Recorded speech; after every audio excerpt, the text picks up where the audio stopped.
चाहता हूं। धन्यवाद। जय हिंद, वंदे श्री मातरम। अखिलेश यादव जी, श्री बहुत बधाई। आदरणीय सभापति महोदय, मैं आपका धन्यवाद देता हूं कि इस ऐतिहासिक चर्चा जो 150वीं वर्ष में हो रही है उसमें मुझे बोलने का मौका मिल रहा है। वंदे मातरम के आज हम 150वें वर्ष के बाद दोबारा हम लोग इस सदन में याद कर रहे हैं और हमें गर्व है इस बात का कि हम लोग इस समय पर बंकिम चंद्र चट्टोपाध्याय जी को भी याद करें, जिन्होंने इतना शानदार और ऐसा राष्ट्र को गीत देके गए हैं जिस गीत ने लाखों लाख लोगों को जागरूक किया, उनके बीच उत्साह भरा और आज़ादी के उस समय पर जिस समय अंग्रेज़ों के खिलाफ लड़ाई लड़ी जा रही थी, वंदे मातरम हमें ऊर्जा देता था, हमें ताकत देता था, हमें एकजुट कर करके अंग्रेज़ों के खिलाफ लड़ने का एक माध्यम बनाता था। वो वंदे मातरम के गाने पर आज जब 150 वर्ष हो रहे हैं, मुझे बोलने का मौका मिला है, उसके लिए मैं आपका बहुत बहुत आभार और धन्यवाद देता हूं। ये वंदे मातरम जिस तरह के हमारे पूर्व में कांग्रेस पार्टी के नेता गौरव गोगोई ने जो बात रखी, उस भावना से जोड़ता हुआ और वंदे मातरम की भावना से जुड़ता हुआ जिस समय कलकत्ता के कांग्रेस के अधिवेशन में रविन्द्रनाथ टैगोर जी ने गीत गाया, उसके बाद लोकप्रियता इसकी आम लोगों के बीच पहुंच गई। और जब कभी भी लोगों को अंग्रेजों के खिलाफ लड़ना होता था तो यही वंदे मातरम का नारा देकर के लोगों को जोड़ने का काम करते थे। हमारा कोई भी आंदोलन रहा हो, स्वदेशी आंदोलन रहा हो, उसमें भी हम लोग इसी नारे के साथ चले। वंदे मातरम को लेकर के हम लोग इतना देश को एकजुट कर दिए कि अंग्रेज घबराने लगे। और जब अंग्रेज घबराने लगे तो जहां कहीं भी वो देखते थे कि ये नारा लग रहा है, वहां पर देशद्रोही का कानून लगाकर लोगों को जेल भेज देते। ये भी इतिहास है कि जिस समय बंगाल में बच्चों ने गाना गाया, इस गीत को अपने क्लासरूम में गाया, उस समय भी अंग्रेजों ने उनके खिलाफ मुकदमा लगा के उन्हें जेल भेजने का काम किया। ये वंदे मातरम अंग्रेजों ने बैन भी कर दिया। 1905 से लेकर के 1908 तक बैन कर दिया गया और बैन के बाद भी लोग माने नहीं, हमारे क्रांतिकारी लोग माने नहीं और वंदे मातरम को हमेशा उन्होंने अपने दिल और दिमाग में रखा और जनता के बीच में इस आंदोलन को आगे बढ़ाते रहे। सभापति महोदय, जो हमारे सत्ता पक्ष के लोग हैं वो हर चीज को ओन करना चाहते हैं। ये 150वें वर्ष में जब हम वंदे मातरम याद कर रहे हैं, बंकिम चंद्र चट्टोपाध्याय जी को हम याद कर रहे हैं कि उन्होंने इतना महान गीत हमें दिया है। सत्ता पक्ष के लोग समय समय पर हमें देखने को मिलता है कि जो महापुरुष उनके नहीं हैं या जो चीज उनकी अच्छी नहीं है, उनको वो ओन करना चाहते हैं। 150वें वर्ष वंदे मातरम, मैं अभी वो बात कहूंगा और मैं बात कहूंगा और हमारे मंत्री जी उसका जवाब देना। सभापति महोदय, क्योंकि ये बात ओन करने की आ रही है, अपनाने की बात आ रही है, तो मैं सभापति महोदय, मैं अपने सत्ता पक्ष के लोगों को याद दिलाना चाहता हूं। सत्ता पक्ष के लोगों की जो पार्टी आज है, भारतीय जनता पार्टी, जिस समय गठन हो रहा था, हमारे मुंबई और महाराष्ट्र के लोग जानते होंगे कि जिस समय गठन की चर्चा थी, उस समय आपके जो अध्यक्ष चुने गए थे उनको जो भाषण देना है उस पर भी बहस चल रही थी, और बहस इस बात की थी कि भारतीय जनता पार्टी सेकुलर रास्ते पे जाएगी, सोशलिस्ट रास्ते पे जाएगी कि नहीं जाएगी। तमाम विरोध के बाद भी उस समय के उनके राष्ट्रीय अध्यक्ष जो चुने गए थे, उन्होंने वही रास्ता अपनाया अपने भाषण में। समाजवादी आंदोलन, समाजवादी विचारधारा और सेकुलर रास्ता अपनाया। और वही नहीं, जो उनका मंच था उसमें जयप्रकाश जी की तस्वीर लगा करके भी उन्होंने लोगों को ये भ्रम फैलाने की कोशिश की कि जेपी के रास्ते पर भारतीय जनता पार्टी चलेगी। बताएं माननीय मंत्री जी, आप कितने सेकुलर हैं आज, कितने सोशलिस्ट हैं आज? अभी गौरव गोगोई जी ने ठीक कहा, इंडिगो का हवाई जहाज उड़ नहीं रहे हैं, उड़ नहीं रहे कि उड़ाए नहीं जा रहे हैं? उड़ाए नहीं जा रहे। और क्या बात कही गई थी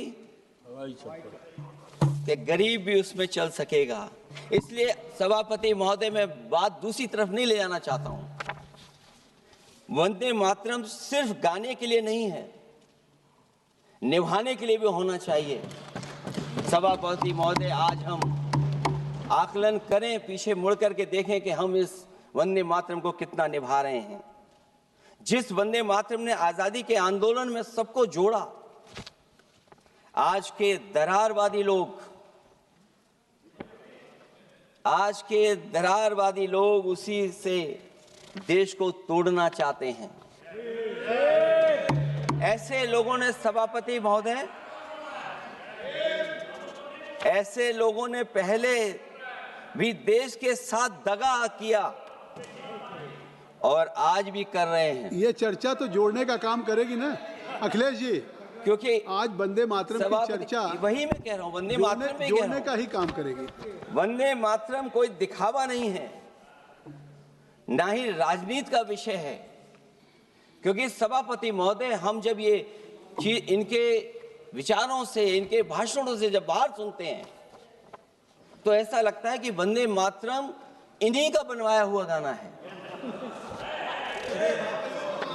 जिन्होंने, सभापति महोदय, जिन्होंने आजादी के आंदोलन में भाग ही नहीं लिया है,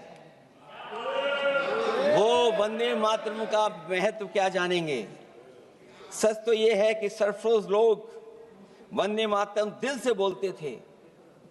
उन आजादी के दीवानों के खिलाफ कुछ लोग अंग्रेजों के लिए जासूसी और मुखबिरी का भी काम करते थे।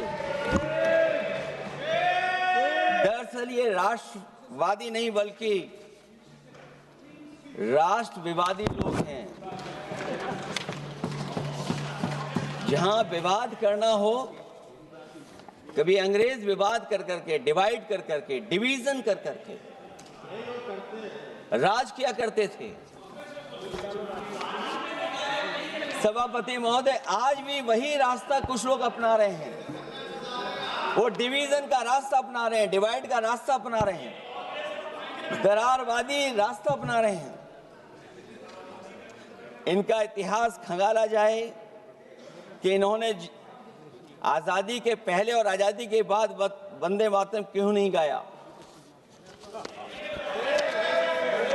ये सभापति महोदय, आज जब हम वंदे मातरम पे इतनी चर्चा कर रहे हैं, जिस भाव से हम लोग यहाँ बैठे हैं, कम से कम ये भी खंगाला जाए इतिहास में कि वंदे मातरम कुछ लोगों ने कब गाया। उन मुखबरों से ये सवाल पूछा जाए कि स्वतंत्रता के बाद भी उन्होंने अपना गीत क्यों बनाया। उनकी एक रंगी सोच ने तिरंगा क्यों नहीं फहराया। वंदे मातरम सियासत के झूठे राष्ट्रवादियों के लिए नहीं है, गलत लोगों की गलत मंशा पूरा देश समझता है। और केवल यही नहीं ओन करते हैं, कभी कभी भारत माता का जो चित्र है, जो पेंटिंग कभी बंगाल के महान लोगों ने बनाई थी,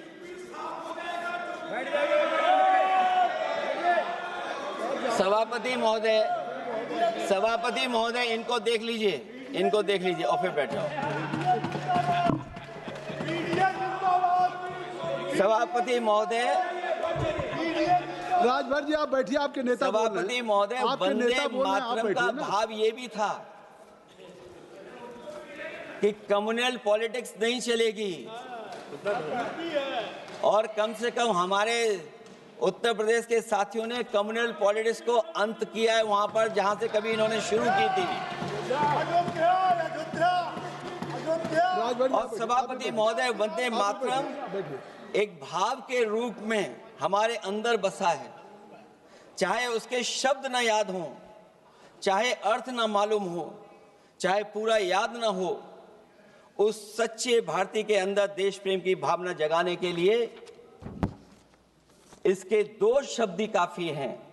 जो सच में देश की एकता और अखंडता चाहते हैं, जो भाईचारे को बुनियाद मानते हैं, उनके लिए दो शब्द भी पर्याप्त हैं जो इस वंदे मातरम से हमें मिलते हैं।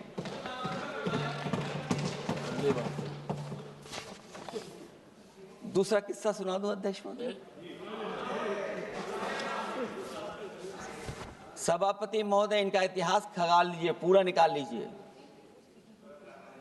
चुनावी सभाओं में कभी बाबा साहब भीमराव अंबेडकर जी की तस्वीर ये लोग नहीं लगाते थे। ये बात अगर सही हो तो बता दो। और ये तस्वीर कब लगाना शुरू किए? इनका एक सहयोगी साथी संगठन, जिस समय समाजवादी पार्टी और बहुजन समाज पार्टी ने मिलकर के इन्हें उत्तर प्रदेश में हरा दिया था, उसी दिन के बाद से बाबा साहब भीमराव अंबेडकर की प्रतिमा और तस्वीर लगाने लगे।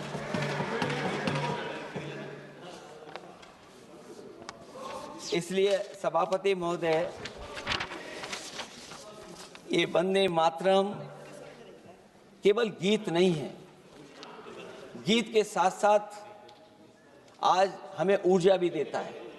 उस समय क्रांतिकारियों को ऊर्जा मिलती थी, एकजुटता का नारा था, हम साथ लेकर के चल रहे थे सबको, और देश के सभी लोगों ने जाति धर्म को भुला करके एक साथ मिलकर के वंदे मातरम के सहारे अंग्रेजों को भगाने का लगातार कोशिश की। और अंतोगत्ता परिणाम ये हुआ कि जब देश जागा, वंदे मातरम के साथ साथ जय हिंद का नारा, इंकलाब जिंदाबाद का नारा लगा करके अंग्रेजों को इस देश से भगाने का काम किया।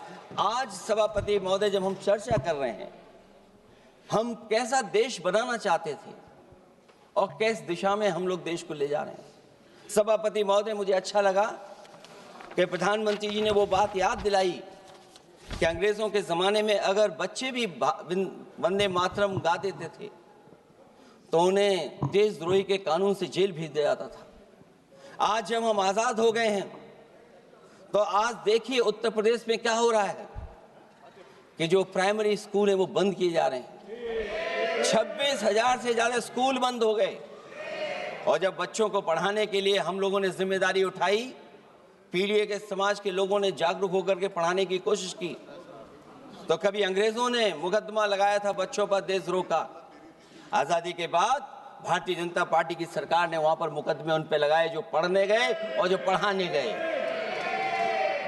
तो इसलिए वंदे मातरम का भाव जो था, उसी भाव से जुड़ करके हम सब मिल करके इस देश को और मजबूत करें। यही हमारी भावना है, यही हमारी सदस्यों की भावना है। जब हम 150वें वर्ष में याद कर रहे हैं तो वहीं हम ये याद करें कि जिस भावना से वंदे मातरम को हम लोगों ने देश के सामने गा गा करके अंग्रेजों को भगा दिया, ये देश कैसे मजबूत हो, एकजुट कैसे हो, बिना भेदभाव के, और संविधान से कैसे चलें, क्योंकि ये संविधान से ही मिला हुआ हमें गीत है। इसलिए इस गीत के माध्यम से हम किसी पर टिप्पणी और किसी पर थोपने की कोशिश न करें और न किसी पे दबाव बनाने की कोशिश करें। आपका सभापति जी का बहुत बहुत धन्यवाद।